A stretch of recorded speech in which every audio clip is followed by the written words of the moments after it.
Most of us have been told our entire lives that the number one financial priority should be to pay off all your debt as fast as possible. It sounds responsible, it sounds safe, and on the surface it makes sense. Less debt means less stress. But here's the catch. In some cases, paying off debt as quickly as possible might actually be a bad idea.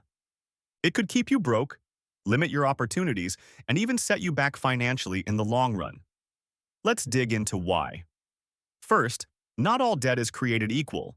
There's high-interest debt, like credit cards charging you 20% or more, and there's low-interest debt, like student loans or a fixed-rate mortgage.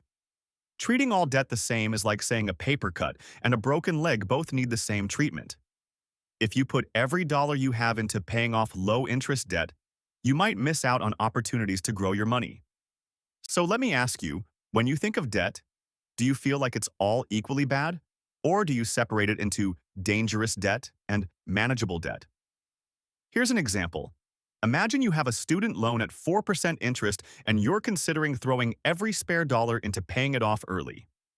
Meanwhile, the stock market has historically returned around 7 to 10% per year over the long term. By focusing only on paying down that low-interest loan, you're essentially locking yourself out of potential growth. It's like refusing to plant seeds in a garden because you're busy trimming weeds. Have you ever looked back and thought, maybe I should have invested that money instead of just paying bills with it? The second reason paying off debt might be a bad idea is liquidity. Liquidity just means having cash you can actually use. If you throw every dollar you have into debt payments, you might technically owe less, but you also don't have an emergency fund. What happens if your car breaks down, or you get hit with a medical bill? You'll end up using credit again, putting you right back into debt. Paying off debt too aggressively without keeping any savings is like locking all your money inside a safe that you can't open when you actually need it. Another angle is opportunity cost. Every dollar you put toward debt is a dollar you can't use for something else. For example, what if instead of sending an extra $500 to your student loan, you use that $500 to start a side hustle that brings in $300 a month? Over time, that side hustle might outgrow the loan balance entirely. This is why many successful people talk about using debt strategically instead of rushing to eliminate it. So let me ask, if you had an extra $500 right now, would you feel more comfortable throwing it at debt or investing it in something that could potentially grow? Now, let's be clear. I'm not saying you should ignore debt. High-interest credit card debt will eat you alive if you don't handle it. That's the kind of debt you should pay down aggressively. But once you get to lower interest debt, the all debt is bad mindset can actually hurt you.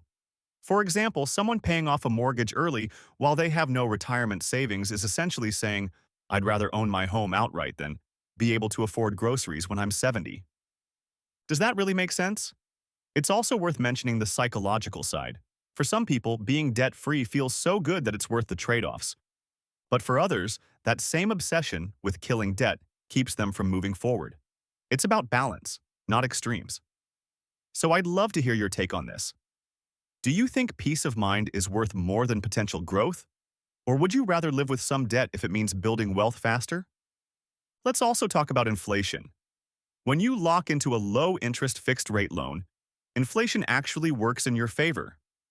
For example, if you took out a mortgage at 3% and inflation is running at 5%, your payments effectively become cheaper over time because your income and prices rise while your debt stays the same.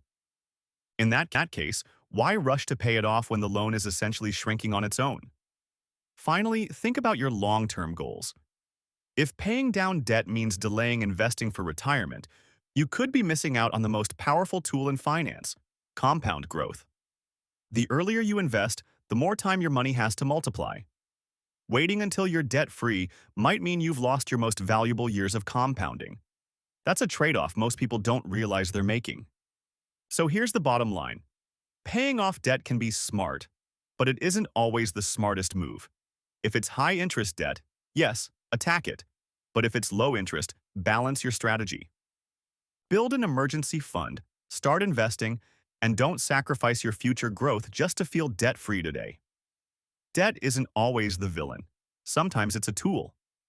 The key is knowing how to use it instead of letting it control you. So I'll leave you with this question. Would you rather be debt-free as fast as possible but have no savings, or carry some debt longer but be building wealth at the same time? I think the answers will be really interesting to compare.